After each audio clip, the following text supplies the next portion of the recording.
Question number 8 बहुत ultimate question है। आप पहले क्वेश्चन रीड करो।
रीड करिए बेटा क्वेश्चन को। बहुत आसान सा केस है, बस थोड़ा समझने की बात है।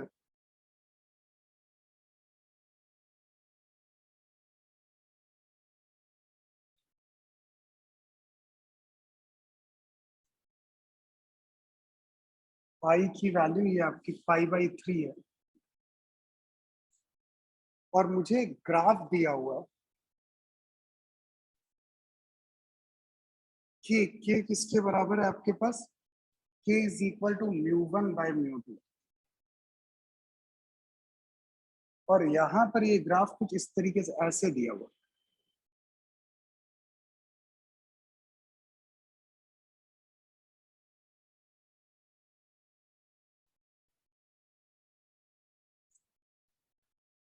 ये यहाँ पर k2 है, ये यहाँ पर k1 है,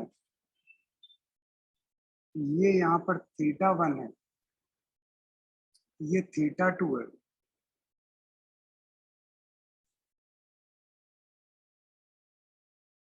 delta is equal to r minus i. तो ये क्या है, r माइनस आई क्या है? एंगल ऑफ डेविएशन ही तो है। अगर हमारे पास कोई केस है, अगर ये मैं आई से एक रे को, और ये रे जो है ना इस तरीके से ऐसे जा रही है, ये r है, तो अगर मैं एंगल ऑफ डेविएशन की बात करूं, डेल्टा बताओ यही तो हुआ, r माइनस आई बताओ यही तो हुआ डेविएशन। तो बेसिकली ये ग्राफ किसका दिया, आप बेटा सब लोग नोट करना बंद करो, मैं एक्सप्लेन करता हूँ पूरा। ये किसका ग्राफ दिया हुआ, एंगल ऑफ डेविएशन वर्सेस के विच इज μ1/μ2। अब देखो ऐसे क्वेश्चन को हम लोग कैसे प्रोसीड करते हैं, बताओ। सबसे पहले बताओ ये वो k2 है जिसके करस्पॉन्डिंग एंगल ऑफ डेविएशन 0 है।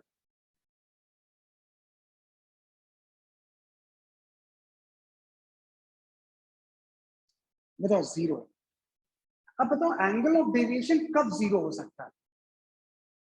बताओ इस केस में एंगल ऑफ डेविएशन कब 0 हो सकता है? वो एक ही कंडीशन में तो हो सकता है कि हम अगर इस केस की बात करें, अगर हमारे पास μ1 इज इक्वल टू μ2 हो जाए, क्योंकि भाई एंगल ऑफ डेविएशन रिफ्रैक्शन में एक ही केस में 0 होता है, जब नॉर्मल इंसिडेंस होता है। अगर मैं नॉर्मल इंसिडेंस की बात करूं तो नॉर्मल इंसिडेंस में रे बिल्कुल एग्जैक्टली स्ट्रेट पास कर जाती है और यहां पर एंगल ऑफ डेविएशन 0 होता है। बट यहाँ पर रे नॉर्मल इंसिडेंट हो ही नहीं रही है। रे को आपको एंगल गिवन है, कितना एंगल गिवन है? 30 डिग्री, सॉरी 60 डिग्री। तो इसका मतलब एंगल ऑफ डेविएशन 0 होना है। इसका मतलब वो तभी तो पॉसिबल होगा अगर this is the case of 0 deviation है। अगर मैं इसे 0 डेविएशन की बात करूं तो 0 डेविएशन में ये रे स्ट्रेट बिल्कुल तभी जा सकती है जब μ1 इज इक्वल टू μ2 हो। दैट मीन्स अगर मैं k की बात करूं, k विच इज k2, बताओ μ1 बाय μ2 की वैल्यू किसके बराबर हो? 1 के बराबर। उसके करस्पॉन्डिंग बताओ डेविएशन 0 होगा। इसका मतलब ये हमारे पास k2 1 आ गया, जिसके करस्पॉन्डिंग एंगल ऑफ डेविएशन, बेटा अभी नोट मत करना नहीं तब जाना, k2 की वैल्यू 1। अब बताओ अगर k2 1 आ गया, अगर मैं इस रीजन की बात करूं, बताओ इस रीजन में k which is equal to μ1 by μ2, बताओ इस रीजन में ग्रेटर देन 1 है। अगर ये ग्रेटर देन 1 है दैट मींस μ1 ग्रेटर देन μ2। इसका मतलब अगर ये सिचुएशन है तो मतलब इसका क्या हुआ? रे बताओ कहां से कहां जा रही है? अरे μ1 ग्रेटर देन μ2, μ2 कम है, इसका मतलब रे बताओ रेयरर मीडियम से डेंसर मीडियम की तरफ जा रही है। अब बताओ अगर रे यहां पर रेयरर से डेंसर जा रही है,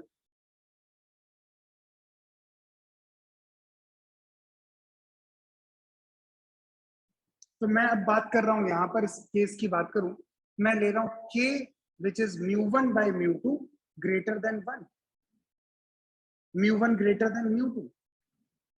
अब बताओ अगर रे तुम्हारे पास रेयरर से डेंसर में जा रही है, नहीं रेयरर से डेंसर में जा रही है, तो किधर बेंड करेगी? Towards the normal. अब बताओ मेरे पास इस ग्राफ को जरा ध्यान से देखो, बताओ ये ग्राफ किसको टेंड कर रहा है? बताओ θ2 को टेंड कर रहा है। अब अगर मैं इस केस की बात करूं, बताओ जब भी रे कभी कभी भी कोई रे किसी रेयरर मीडियम से डेंसर मीडियम में जाती है, तो वहां पर जब भी कोई ray rarer medium to denser medium जाती है,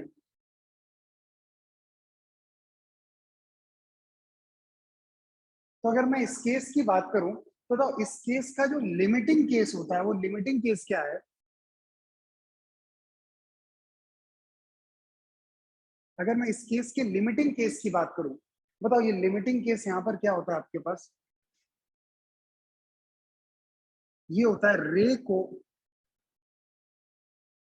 हम ऐसे भेजें 60 डिग्री पे π/3 और रे ऑलमोस्ट नॉर्मल के अलोंग चली जाए। और इस पर्टिकुलर केस में बताओ डेविएशन मैक्सिमम होता है और ये डेल्टा मैक्स बताओ किसके बराबर होगा? 60 डिग्री। तो अगर तुम कभी रेयरर से डेंसर जा रहे हो और तुमसे कोई पूछे मैक्सिमम डेविएशन चाहिए, तो मैक्सिमम डेविएशन के बताओ रे किसके अलोंग चली जाती है? नॉर्मल के। अब भाई अगर इस केस की बात करूं, जैसे इसमें इक्वेशन लिखते हैं, ये आपके पास μ2 है, ये μ1 है, बताओ ये आएगा μ2 sin 60 degree is equal to μ1 into sine e मतलब इमरजेंस। अब बताओ साइन ई की वैल्यू को लिखे, बताओ this is equal to sine 60 degree divided by μ1 by μ2। और μ1 बाय μ2 बताओ क्या है वो आपके पास? k तो है, तो साइन ई की वैल्यू बताओ किसके बराबर आ गई? Sine 60 degree by k। अब बताओ अगर ये वैल्यू हम 0 को टेंड करा रहे हैं, बताओ ये वैल्यू 0 को कब टेंड करेगी? जब k की वैल्यू कहाँ को टेंड करती है? इन्फिनिटी को। देखो जब k की वैल्यू ये इन्फिनिटी को टेंड करेगी, तो बताओ आपके पास मैक्सिमम डेविएशन कितना होगा? वो 60 डिग्री। दैट मीन्स अगर कोई थीटा 2 पूछता है, थीटा 2 आपके पास किसके बराबर हुआ, 60 डिग्री। तो ये लिमिटिंग केस का देखो मतलब क्या है, यहाँ पर लिमिटिंग केस का मतलब है मैक्सिमम एंगल ऑफ डेविएशन।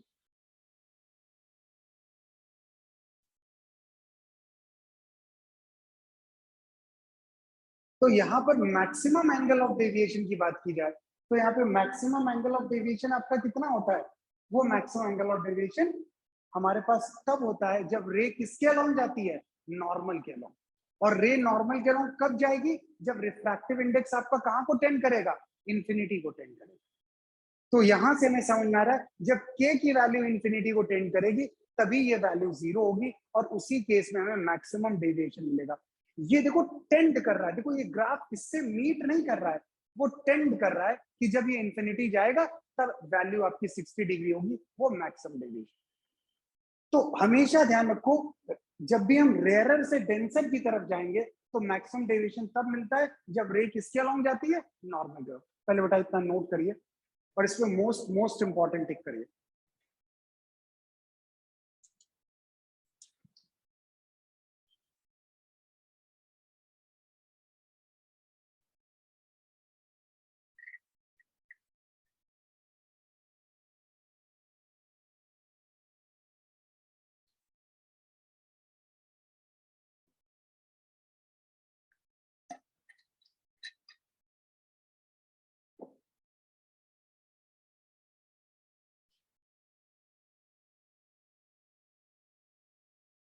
मेरा नोट करो, मैं एक्सप्लेन कर रहा हूँ।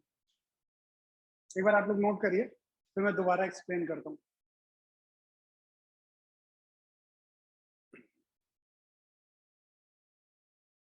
पहले सबसे पहले तो ये डायग्राम बनाइए, क्योंकि एक्चुअली देखो यहाँ पर डेविएशन लिखा गया है, वैसे जनरली जो है ना ये लिखा नहीं होगा, देखो यहाँ पर भी नहीं लिखा है, मैंने लिख दिया। वो सिर्फ इतना बोलता है आर माइनस आई। तो ये आपको समझ में आना चाहिए, आर माइनस आई का मतलब ये एंगल ऑफ डेविएशन है। और ये यहाँ से मैं सब पहले ये डायग्राम बनाइए सभी लोग।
ये एंगल ऑफ डेविएशन, पहले एक एक चीज हम लोग थोड़ा हटाते जाते हैं, ये समझ में आ गया। फिर दूसरा देखो, सबसे पहले ऐसे क्वेश्चंस को हम लोग कहां से स्टार्ट करते हैं, हम सबसे पहले ये देखते हैं कहां पर एंगल ऑफ डेविएशन जीरो है। सबसे पहले ये चेक करते हैं, बताओ इस पॉइंट K2 के करस्पॉन्डिंग हमारे पास एंगल ऑफ डेविएशन जीरो है। अब अगर मुझे एंगल ऑफ डेविएशन को जीरो करना है तो केस ऑफ जीरो डेविएशन क्या होगा कि रे बिल्कुल स्ट्रेट सीधे चली जाए। अब बताओ रे स्ट्रेट सीधे कब जा सकती है, अगर मीडियम डिफरेंट है तो कभी रे स्ट्रेट नहीं जाएगी। तो स्ट्रेट जाने का मतलब ही ये हुआ कि ये μ1 और μ2 की वैल्यूज क्या होनी चाहिए, आपस में सेम होनी चाहिए फॉर नो डेविएशन। हाँ, नो डेविएशन एक बार और होता है, लेकिन उसके लिए रे को नॉर्मल इंसिडेंस होना चाहिए। बट यहाँ पर रे का एंगल कितना दिया, 60 डिग्री, तो नॉर्मल इंसिडेंस वाला केस ही नहीं है। और तब अगर जीरो हो रहा है तो तभी पॉसिबल जब μ1 μ2 की वैल्यू सेम हो। इसका मतलब K2 की वैल्यू 1 आ गई। तो सबसे पहले मुझे ये समझ में आ गया यहाँ पर K2 की वैल्यू 1 के बराबर। पहले इतनी बात क्लियर बेटा, पहले तो इतना सभी ने नोट कर लिया, मैं हटा दूं इसे, पक्का ना? हाँ हो गया ना, ये मैं इसको हटाता हूँ। हमारे पास केस ऑफ जीरो डेविएशन समझ में आ गया। अब केस ऑफ जीरो डेविएशन के बाद हमने कहा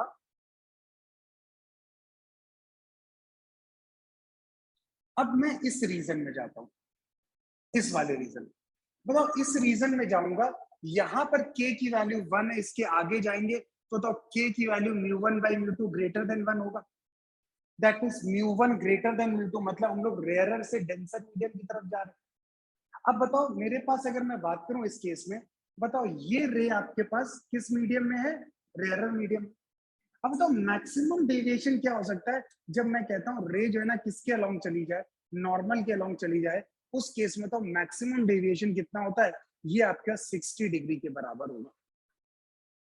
क्लियर।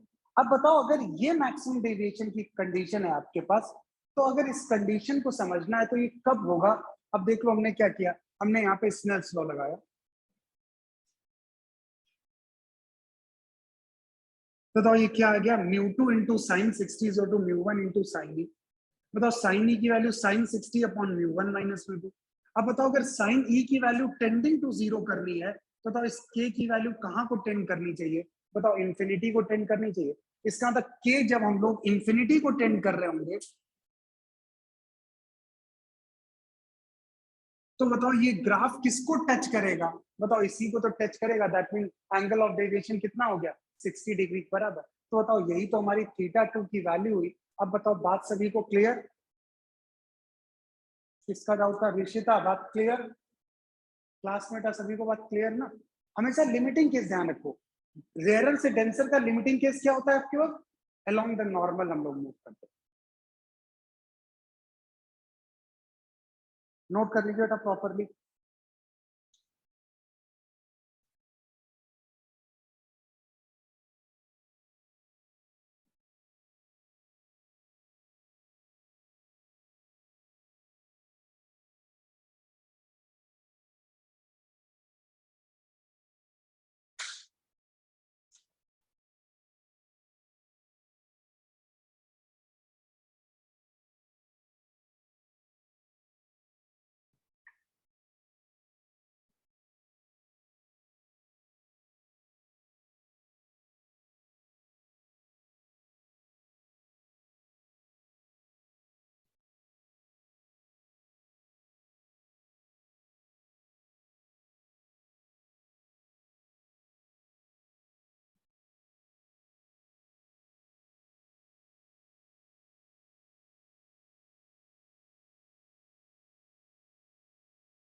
अच्छा अब देखो, अब इधर आ गए। अब देखो हम लोग किधर जाते हैं, इस वाले रीजन को हमने, अब बताओ मैं इस रीजन में जा रहा हूँ। इस रीजन में जाने का मतलब बताओ, इस रीजन में मेरे पास क्या होगा, के की वैल्यू लेस देन 1 होगी। के है आपके पास μ1 by μ2 less than 1, that is μ1 less than μ2। अब बताओ अगर μ1 लेस देन μ2 है, मेरे पास ये मीडियम आपके पास क्या दिया हुआ है, ये μ2 दिया हुआ है, ये μ1 दिया हुआ है, और हमारे पास ये 60 डिग्री है। अब बताओ अगर मैं यहाँ पर, मेरे पास लिखा है μ2 ग्रेटर देन μ1, दैट मीन्स हम बताओ कहां से कहां जा रहे हैं, बताओ डेंसर से रेयरर जा रहे हैं। अब बताओ डेंसर से रेयरर का लिमिटिंग केस क्या हो सकता है, मैक्सिमम डेविएशन क्या हो सकता है, दैट इज मैक्सिमम डेविएशन। बताओ मैक्सिमम डेविएशन तो तभी हो सकता है जब आपको ग्रेजिंग इमरजेंस मिले, तभी तो मैक्सिमम डेविएट हो सकती है। तो इस केस का मैक्सिमम डेविएशन बताओ वो यही तो हुआ, ये 90 डिग्री, मतलब ग्रेजिंग इमरजेंस।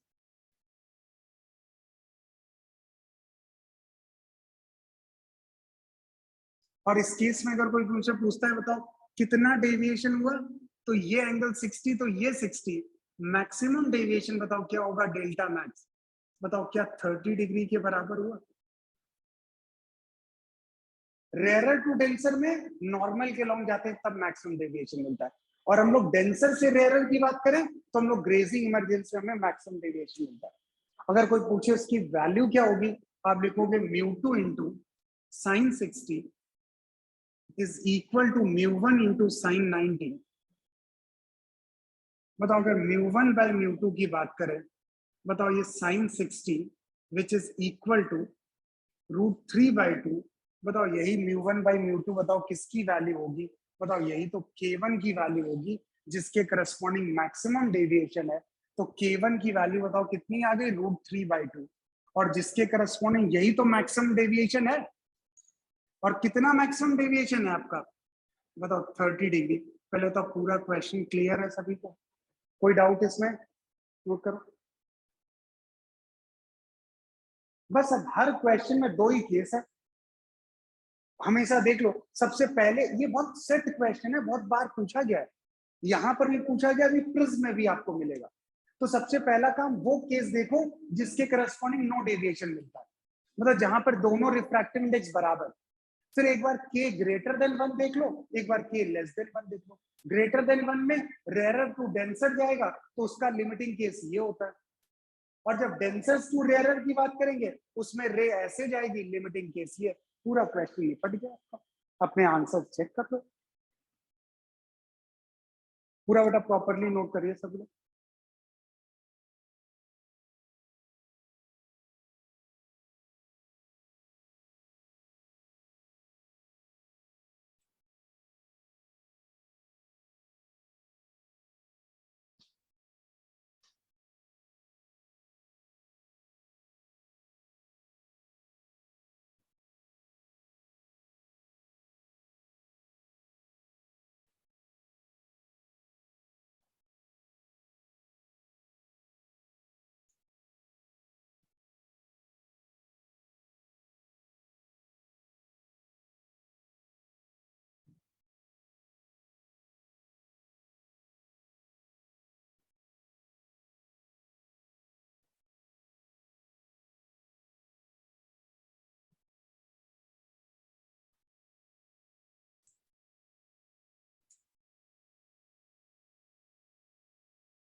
क्विकली नोट करो सब लोग।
क्वेश्चन और दे रहा हूँ बेटा, सभी लोग आइए DPP 1 पे आइए।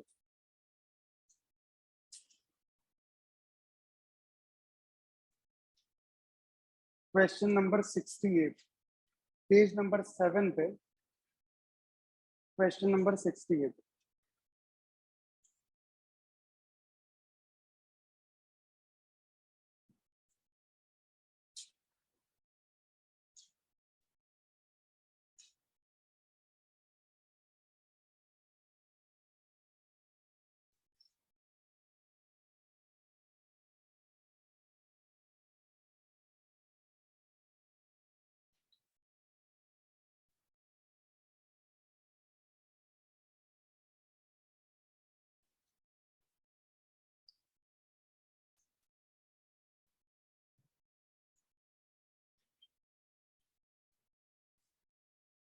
तो एक बात बेटा सभी को एक बार मैं एक्सप्लेन कर देता हूँ।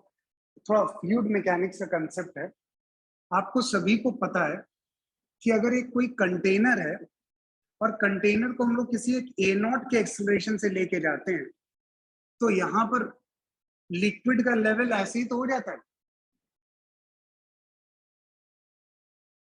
और आपको पता है कि अगर लिक्विड यहाँ पर अगर मैं बात करूं, कितना एंगल ये सबटेंड करता है, थीटा। बताओ tan थीटा की वैल्यू किसके बराबर होती है, ए नॉट बाय जी के बराबर। याद है?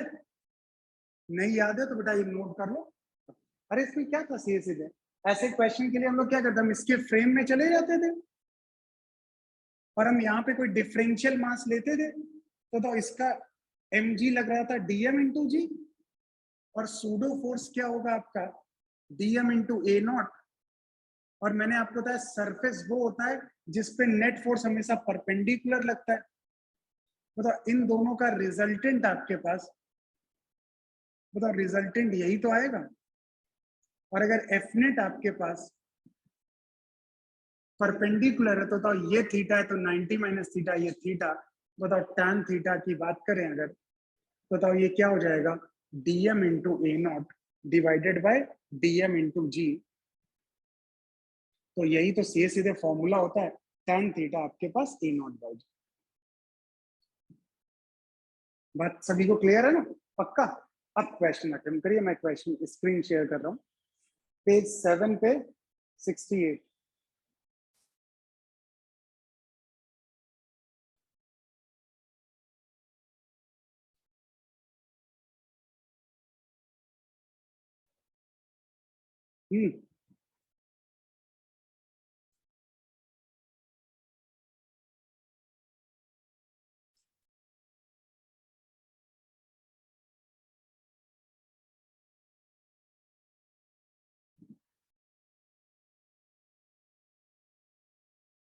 बेटा पेंसिल ऑफ रेज का मतलब हो गया वहां पर कि एक आपकी स्मॉल बीम है आपके पास, ठीक है, लाइट बीम है जिसका क्रॉस सेक्शन एरिया बहुत स्मॉल है।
देखिए क्या क्वेश्चन है, सभी लोग मेरी तरफ ध्यान दो।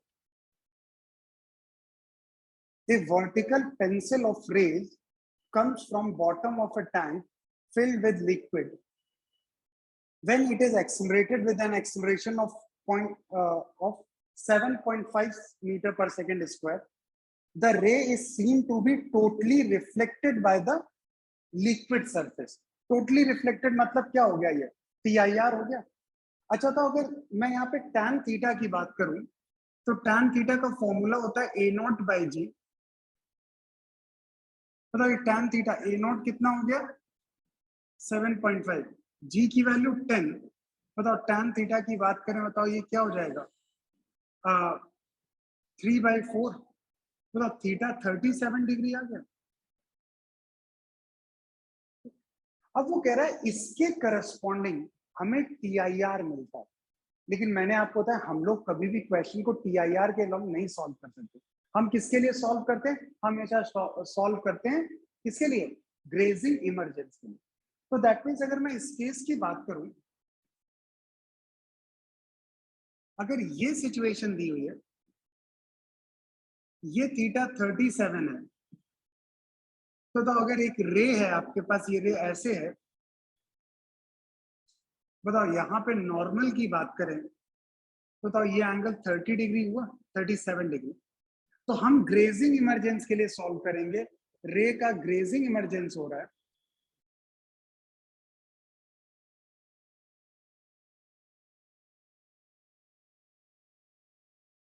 बताओ क्या इक्वेशन आएगी।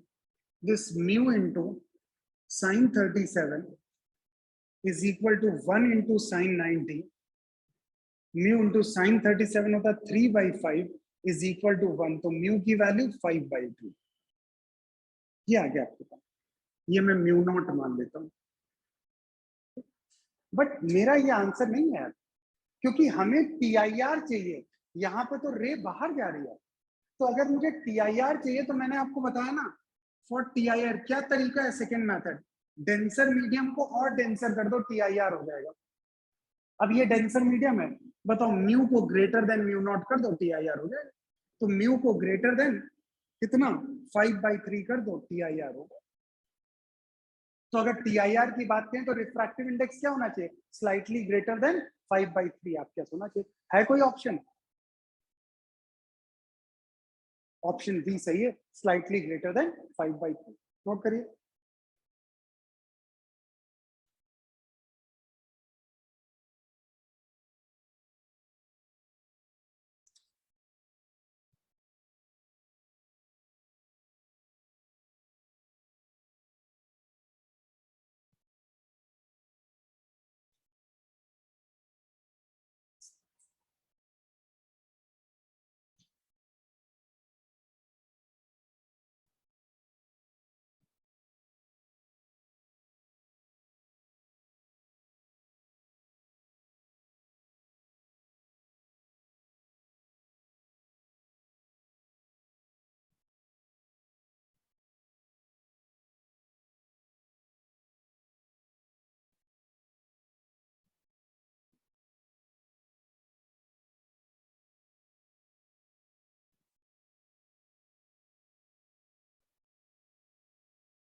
बात क्लियर पूरी तरीके से। एक क्वेश्चन और करिए सब लोग, सेम पेज पे आइए, पेज नंबर 7,